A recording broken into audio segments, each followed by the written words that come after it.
Hey everyone, this is Rick at Techspin, and this is my very first movie review. And you know, the title is Logan, so you're thinking, wait, Logan, doesn't that release on the 3rd of March? Well, actually in Taiwan, sometimes the release schedule is a little bit ahead of the American counterpart. So we actually got a release date on February 28th, which is today, and midnight was the very first showing, so that's when I got to see Logan. First off, it's a 2D movie, and it's based on the comic series of Wolverine Old Man Logan. And basically the character is an aged Wolverine set in an alternate future universe where the supervillains have overthrown the superheroes, but that doesn't really, you know, factor into the movie at all, just to give you some background. There are some parts of the movie that you're not gonna kind of get because they don't explain it, so I'll get into that in a little bit. It was originally introduced as a mini-series in the ongoing series by writer Mark Miller and artist Steve McNiven. Without knowing the comic and it's based from, the movie doesn't really cover a pivotal setup event from which the movie is loosely based. So when I was watching the movie throughout, yeah, there's this one point where Xavier references, and he says something about Westchester, but they don't ever go into it. So this is kind of need-to-know information if you're going to kind of enjoy the movie a little bit more, because both me and my girl, we were both wondering, like, so what happened there? They don't go into it. In the comic, a group of 40 supervillains had attacked the X-Mansion at night. The event referred to in the Westchester. Wolverine slaughters the attackers to protect the mutant children. But after the last attacker was killed, Logan realizes the entire assault was an illusion created by Mysterio. So what he thought were his enemies were actually his fellow X-Men. So he just kind of slaughtered a lot of his fellow X-Men. And this destroyed him mentally, so he fled the mansion and attempted suicide by train, which didn't work, obviously, because, you know, Wolverine. But his Wolverine persona was dead. That's the setup point that you need to know. Remember, this is an alternate future universe. It's actually not on Earth Prime in the Marvel Universe. It's a removed Earth from Earth Prime. So this is kind of an alternate story. They're taking some, you know, liberties and going in the direction of a comic, which is cool. You know, it gives you an alternate perspective on Logan and his relationship with the Professor. This movie is really a labor of love. You can really see a lot of care and attention to detail are put into the character. The interplay between Jackman and Stewart's characters is great. A lot of action scenes. Not an action movie per se, but then again, there are some parts that are like, wow, this is crazy. It's a different feeling from like a superhero movie. Okay, so it's just it's kind of a one-man story. It's very focused on the characters. Speaking of characters, there's only the two real main X-Men, which you already know, so it's no spoilers. It's going to be Patrick Stewart and Hugh Jackman playing their roles, as it is on the billboard, right? They have elements from the X-Men universe, but that's kind of it. As I said, it's the same amount of named mutants as Deadpool, so, you know, I'm not sure about their budget for this time. Deadpool had a lower budget, but we'll see. It can be kind of depressing in parts, is dealing with, you know, age and life in general. I found myself a couple times like, oh, this is kind of dark, you know. But considering Wolverine's character is dark and the X-Men universe is kind of dark as well, it really does fit. Right, so the movie pacing for the most part is very good. Has a really decent beginning and ending. The middle part can be a little slow in a couple places, but overall, you know, it's a setup for the next part. So yeah, I didn't find myself checking my watch at all, but I did think is like, I kind of wish something would happen, but then right after that, something did happen. So, you know, just, you know, survive through it for a couple minutes and you know, you'll be fine. I got to touch on the incredible performances by both Hugh Jackman and Patrick Stewart. They both, you know, were cast excellently to begin with, but in this movie they really shine, and you really get to see more of Xavier than the gloss that they kind of put on the normal movies. So that you really see the interpersonal relationships, and there's a few, there's a couple funny parts in there too, but there's some genuine character development and depth. So if you're, you know, you don't have to be an X-Men fan to appreciate that too, which is the good part. You can just see it as two people who kind of care about each other, like a father-son kind of relationship, and it works really well for the movie. Also in this movie there's a considerable body count. You don't really notice it till about midway through, and then you're like, wow, this is getting high up. And If you're a fan of blood and Freddy Krueger kind of stuff going on, yeah, it's you're gonna have some moments you're like, oh, we're like, you know, just some crazy amount of action there.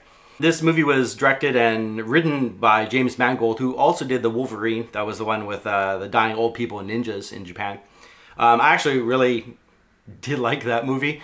In parts, it was really amazing. Like, I did want to see Wolverine's backstory when he goes to Japan, when he meets the character with swords and stuff, whatever. And I wanted to see more backstory for that, so that was good. That one is canon, and that one is in the Earth Prime original Marvel Universe. This one is kind of removed, but yeah, I really did like that movie. And I can understand why they were trying to go the direction they did with this character. So it was a very interesting choice. I kind of did want to see another X-Men movie. You know, Apocalypse was, I liked it a lot. I've always wanted to see Psylocke on screen, and I think they did a really good job with Cyclops and Jean Grey, and the way they intertwined those characters together. The new Storm did a great job. I really wanted to see more of that universe, like the characters I grew up with. You know, I didn't collect a ton of comics. I had some, but I certainly watched the Saturday morning cartoon religiously every time it came out. That was my point when I was growing up. So, yeah, it's a very removed movie from that universe. You're going to see a very centered story on just these two characters. I want to talk about the little girl who plays apart from Wolverine and Xavier. Her name's Daphne Keane, and she did an amazing acting job playing the little girl. I'm not going to say too much more about that. No spoilers here, but she really has some great interplay between her character and Wolverine's character. And there's parts where she's just like the main star of the movie, and she's badass. She's a really great character. So definitely worth watching it for her also. I will mention, without giving too much away, that there is a different iteration of Wolverine that you kind of see in the movie. I have to say though, but Old Man Logan, the premise is great, and I kind of wanted to see that other iteration they give you. I wanted to see the badass Wolverine, like that kind of style. But I know why they did it for this movie, but it's like, oh, I want to see that guy. But yeah, that's all I can say about that. I thought the action scenes in the movie were excellent, just really well done. You know, the setup of the whole story. And Wolverine certainly true to his character, making the same kind of decisions and the same kind of resistance to doing what needs to be done, as you know, you see in most of his movies. There was a huge middle scene which is just wow. I didn't think that would happen in the X-Men movie, and that was just crazy. And the ending is really traumatic. You know, it's traumatic. It's you're rooting for the characters, and you're hoping that something will happen, and you know it's very, you know, unlikely that result's going to happen. But the action throughout was really amazing, and one of the key points to go see this movie, apart from the acting jobs that Jackman and Stewart did. Of course, you know, with the Wolverine character, everyone close to Wolverine gets hurt, you know, so you can't really expect otherwise. The collateral damage around Wolverine, just you feel for what Wolverine goes throughout his entire life, and that's another point which really sells this as a, you know, as an ode to that character. Should you go see it? Yes, you should. I really think it's worth it to see the interplay of the characters. Stewart does a great job as an older Xavier who's kind of crotchety, and he's always nagging on Wolverine to do certain things. But you kind of see his love and respect for one of his students, so that's a really good point. I went to go see it in 4DX, so your 4DX or D-Box experience for this, I don't know, it certainly added to the movie, and there's parts where, you know, it melded well with the action. I'm a really big fan of 4DX, and I usually see a lot of my movies that come out here in 4DX. And, you know, with something with like San Andreas, which was the very first movie out in Taiwan with 4DX, was just amazing. The inclusion of the effects and stuff was really good.